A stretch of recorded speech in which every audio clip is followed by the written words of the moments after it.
So Rob, next you wanted to talk about the Granby, I believe, and I'm glad that you want to talk about it because it's such a common move once you get to like intermediate level jiu-jitsu and high level jiu-jitsu. You start seeing it as one of the most common escapes from side mount and a million other positions. Absolutely. The Granby roll, or the inversion, depending on your nomenclature, is a movement that literally every elite jiu-jitsu player uses, every black belt uses, and it was another one of these movements that I wasn't exposed to until I've been doing jiu-jitsu for a few years because it is considered an intermediate to advanced level move, and I find that that's a little bit of a tragedy, honestly. One, because it's a lot of fun, and two, because anything to me that is used by everybody at the high level is a fundamental.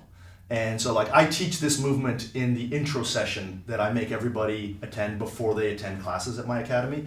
If you don't know how to Granby, you're going to have problems with guard retention, all kinds of escapes, as you said, side mount, back. So utilizing somebody's Granby or being able to respond, to somebody utilizing a Granby roll to maintain back control is a really crucial movement. And aside from the Granby roll being fun, the chasing the Granby, which we're going to do now, is also a lot of fun. So, and it looks really cool when you execute it, and that's how the reason anyone does jiu-jitsu. That's why we roll. Yeah. So if I could just get you to demonstrate a Granby roll for me first from the top. I'll be on the top turtle, and you a Granby, exactly. So in this case, what's happening on a conceptual level is Stephan's hips are accessing a lever on my body. My elbow to my shoulder here, my humerus, is a lever, and when he accesses it, that's not going to be very humorous for me because he's going to escape the back control, or the top of turtle that I've got. So when he does this roll, the instinct that a lot of people have is to try to slow the person down or hold on, and you're either going to be able to do that or you're not. It depends on the situation. But if I know for sure that I can't hold you, if I've been here with you before, I just feel that you're really strong, as you start to initiate the roll, I'm going to follow you with a roll of my own and make sure that I get to the end of the lever here so that I can rotate your hip away from me so that I can stay behind you and reset the back. So let's go through that like a little bit faster, a little bit smoother.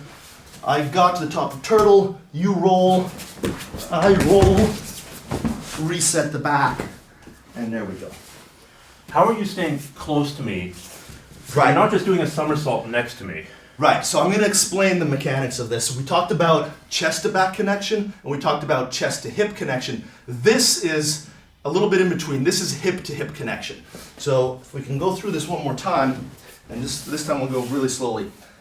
If I'm connecting my hip to your hip here by gripping it with my right hand and just pulling my elbow flush, I want chest to back, but I'm also hip to hip right now.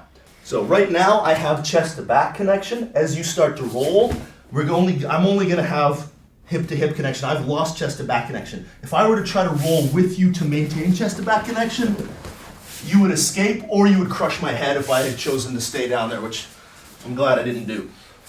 So the way to do this, and it's going to be counterintuitive, is as your left shoulder starts to drop, my right shoulder is going to drop. So we're basically in a mirror image right now. You're going to Granby from your right to your left, your left to your right, and I'm going to Granby from my right to my left, and then come up behind you, making sure you can grab the pants here if you like, or you can just palm the top of the knee. And now I'm controlling this lever just to try to turn your hips away from me.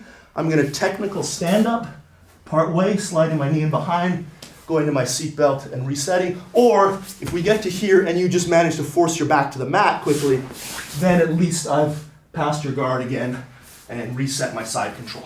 So when you turn away from me, I turn away from you and maintain the hip to hip contact like so.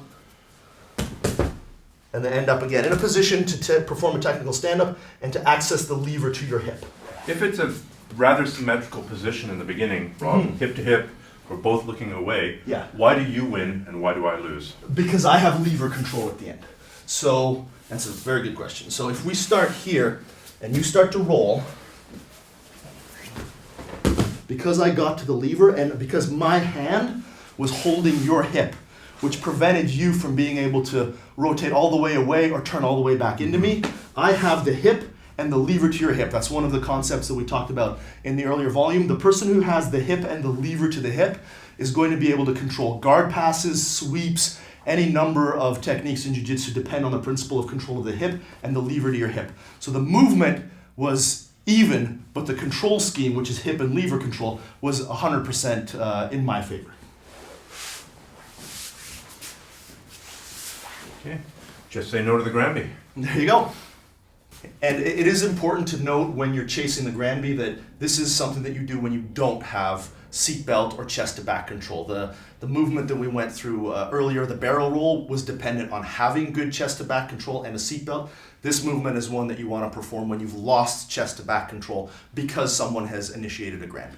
So maybe if we're here and you haven't yet Yeah, fought let's your way say past you're my- doing a really good job of hand fighting with me and I don't feel like I can get there, and then all of a sudden I feel your tips go, then I chase the Granby. Okay.